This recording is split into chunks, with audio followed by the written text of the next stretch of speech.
Hello बच्चों, आज हम क्लास 9 बायोलॉजी चैप्टर नंबर 1 कोशिका जीवन की आधारभूत इकाई का लघुतर उत्तरीय प्रश्न और उत्तर एक एक करके देखेंगे।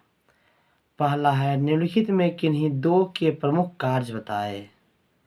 किन्हीं दो का बताना है, लेकिन हम सबका बता दिए। आपका जो इच्छा है उसमें दो आप लिख सकते हैं। पहला राइबोसोम है, इनमें प्रोटीन संश्लेषण होता है।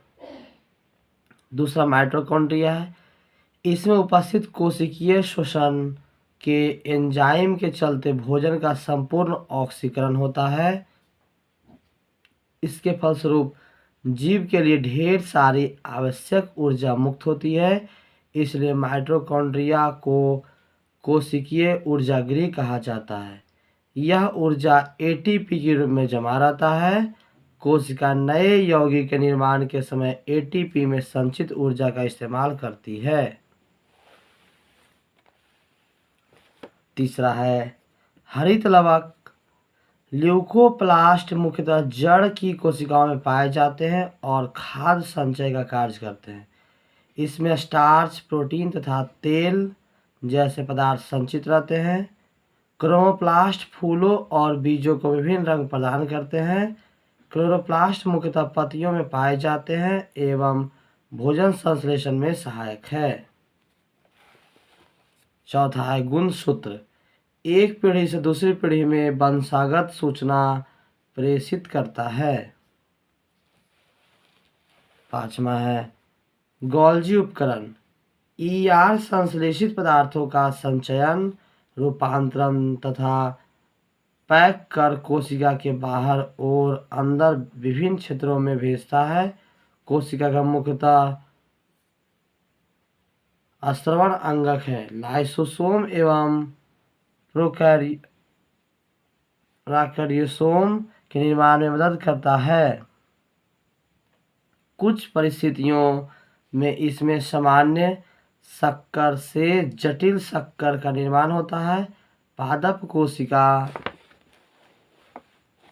विभाजन के समय कोशिका प्लेट बनाने में सहायक है। छठा है, रिक्तिका या रसधानी जंतु कोशिका में यह जल संतुलन का कार्य करती है। कोशिका रस में मौजूद विभिन्न पदार्थों को कोशिका द्रव्य से अलग रखती है। कुछ एक कोशिकीय जीवों में विशिष्ट रसधानियाँ कुछ अवशिष्ट पदार्थों को शरीर से बाहर निकालने में सहायक होती है। पादप कोशिका में ये स्फीति तथा कठोरता प्रदान करती है। सातवां नंबर है, कोशिका भित्ति यह कोशिका को निश्चित रूप प्रदान करती है। यह कोशिका को सुरक्षा और सहारा भी प्रदान करती है। यह कोशिका झिल्ली की रक्षा करती है। यह कोशिका को सूखने से बचाता है। आठवां नंबर है, कोशिका झिल्ली यह एक सीमित झिल्ली का कार्य करती है। यह कोशिका का एक निश्चित आकार बनाए रखने में सहायता करती है। यह कोशिका को यांत्रिक सहायता प्रदान करती है। यह भिन्न भिन्न प्रकार के अणुओं को बाहर निकालने एवं अंदर लाने में नियंत्रण करती है। जंतु कोशिका में यह सिलिया, फ्लैजिला, माइक्रोविलाई आदि के निर्माण में सहायक है। 9वां नंबर है, लाइसोसोम कोशिका में प्रवेश करने वाले बड़े कणों का बरहा पदार्थों का पाचन करता है। अंतः कोशिकीय पदार्थों तथा अंगों के टूटे फूटे भागों को पाचित कर कोशिका को साफ करता है। जीवाणु एवं वायरस से रक्षा करता है। अब दूसरा सवाल है, किस प्रकार की कोशिका को प्रोकैरियोटिक कोशिका कहा जाता है? इसका आंसर होगा, प्रोकैरियोटिक प्रकार की कोशिकाओं में नाभिक नहीं होता। वह नाभिकीय क्षेत्र न्यूक्लियोइड कहलाता है। इस कोशिका का द्रव के साथ सीधा संपर्क होता है। तीसरा सवाल है पादप कोशिकाओं और जंतु कोशिकाओं में मुख्य अंतर क्या है। तो पादप कोशिका और जंतु कोशिका में जब अंतर लिखना है तो कॉलम डाल लेना है, एक तरफ पादप कोशिका दूसरा तरफ जंतु कोशिका। पादप कोशिका की तरफ पहला है यह सेलुलोज से बनी कोशिका होती है, तो जंतु है इनमें कोशिका भित्ति नहीं होती है। पादप कोशिका में लवक पाए जाते हैं, तो इसमें लवक नहीं पाए जाते हैं। पादप कोशिका में रिक्तिका बड़ी होती है, तो इसमें रिक्तिका नहीं या बहुत छोटी होती है। पादप कोशिका में है सेंट्रोसोम नहीं होता, तो इसमें सेंट्रोसोम होता है। ये अंतर हो गया। चौथा नंबर सवाल है यदि गोल्जी उपकरण न हो तो कोशिका पर इसका क्या प्रभाव पड़ेगा।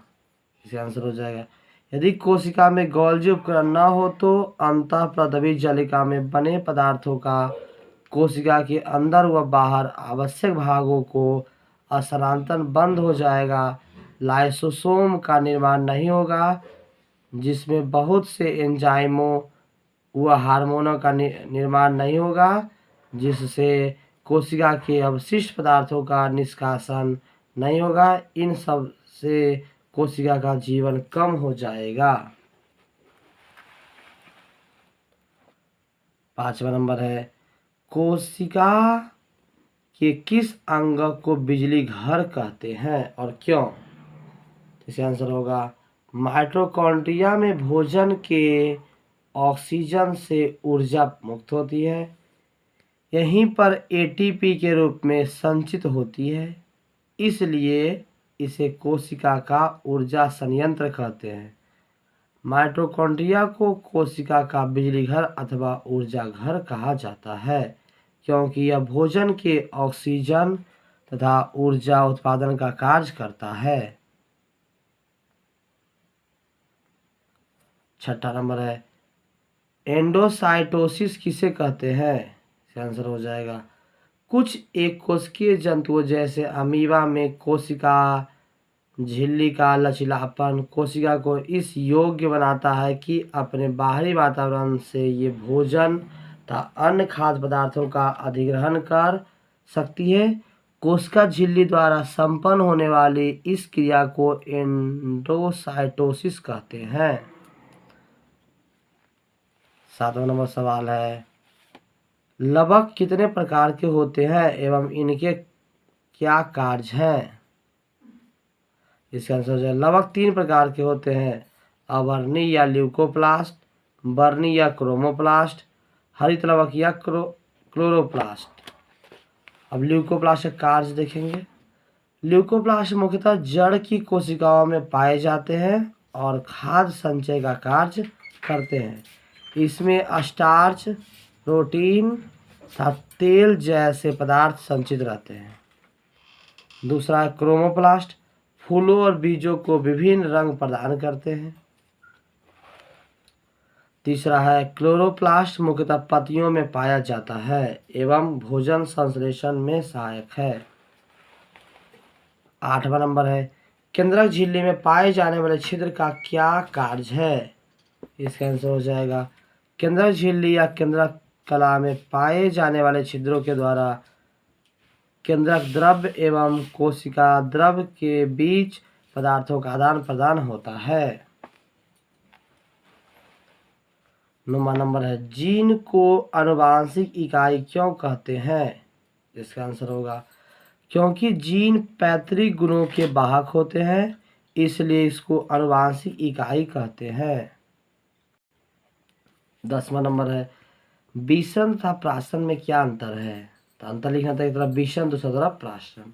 विषम में होगा यह क्रिया पदार्थ की तीनों अवस्थाओं में होती है, तो यह क्रिया केवल द्रव पदार्थ में होती है। इसमें है विषम में इसमें अर्धपारगम्य झिल्ली होना आवश्यक नहीं है, तो इसमें 2 भिन्न सांद्रण घोलों के मध्य अर्धपारगम्य झिल्ली होना आवश्यक है। 11 नंबर है जीवों में पदार्थों के परिवहन की क्या आवश्यकता है। इसका आंसर होगा जीवों में उपयोगी का उनके मूल स्रोतों से शरीर के प्रत्येक कोशिका तक पहुँचाने तथा अनुपयोगी या हानिकारक पदार्थों को कोशिकाओं से निकालकर गंतव्य स्थान तक पहुँचाने की क्रिया को पदार्थों का परिवहन कहते हैं। पदार्थों के परिवहन में कोशिका में मौजूद कोशिका झिल्ली मुख्य भूमिका निभाती है। यह कार्य विसरण एवं प्राशन क्रियाओं द्वारा संपन्न होता है। जीवों में गैसों का आदान प्रदान विसरण द्वारा होता है, जबकि पौधे अपने मूल रोम से जल का अवशोषण प्राशन द्वारा करते हैं। अतः जीवों में पदार्थों के परिवहन की महत्वपूर्ण आवश्यकता है। 12 नंबर है, क्रोमोसोम तथा क्रोमैटिड में क्या अंतर है? इसका आंसर होगा क्रोमोसोम में क्रोमोसोम महीन, लंबा तथा अत्यधिक कुंडी धागे के रूप में दिखाई देता है। क्रोमैटिड में हो जाएगा दो समानांतर कुंडलित धागे के समान रचना होती है। ख नंबर है, क्रोमोसोम बेलनाकार होते हैं तो क्रोमैटिड बेलनाकार नहीं होते हैं। क्रोमोसोम के 3 भाग होते हैं, पेलिकल, मैट्रिक्स तथा क्रोमैटिड। तो क्रोमैटिड के कोई भाग नहीं होते हैं। 13 नंबर है, यूकैरियोटिक कोशिका के मुख्य लक्षण क्या होते हैं? इसका आंसर होगा इसका समानता आकार बड़ा होता है। ये केंद्रक झिल्ली द्वारा घिरा होता है। इसमें एक से अधिक गुणसूत्र होते हैं। इसमें केंद्रिका पाई जाती है। इसमें झिल्लियों से बने कोशिकांग पाए जाते हैं।